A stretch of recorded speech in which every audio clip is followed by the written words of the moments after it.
আল্লাহ, আমার বন্ধুকে তুমি একটা সুন্দরী, রূপবতী, গুণবতী, নেককার, মুতিয়া, কানেতা, জামিলা, রায়েআ, একজন রূপবতী নেককার স্ত্রী দাও আল্লাহ। কতদিন ধরে তার বিয়েটা ঝুলে আছে, আল্লাহ তুমি ব্যবস্থা করে দাও, সুন্দরী, নেককার, আল্লাহওয়ালা। তো সে তো তার বন্ধুর জন্য প্রাণ ভরে দোয়া করতেছে, আর তার স্ত্রী ওয়াইফ পাশেই ইফতারি রেডি করতেছিল। এই দোয়া শুনে মহিলা তো তেলে বেগুনে জ্বলে উঠছে, দৌড়ে আসে বলছে, এই তুমি কিসের দোয়া করো, রাখো। সে বেচারা মোনাজাতের মধ্যে তো ভরকে গেছে, ভয় বলে, কি হইলো, আমি তো দোয়া করতেছি আমার বন্ধুর জন্য। তো মহিলা বলে, তুমি কি মনে করছো আমি হাদিসটা জানি না?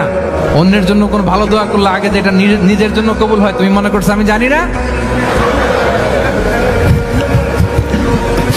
তুমি ভাবছো হাদিস শুধু তুমি একা জানো, আমি জানি না? না, কি সব দোয়া করো এগুলা? আল্লাহু আকবার, আল্লাহ রহম করুক। প্রিয় ভাইরা, এটা বলার উদ্দেশ্য হচ্ছে আপনি ভালো কিছু অন্যের জন্য চাইলে আল্লাহ তাআলা এটা নিজের জন্য কবুল করে নেয়। তাহলে অন্যের জন্য কল্যাণ কামনা করা, এটা হচ্ছে হৃদ্যতা, ভালোবাসা।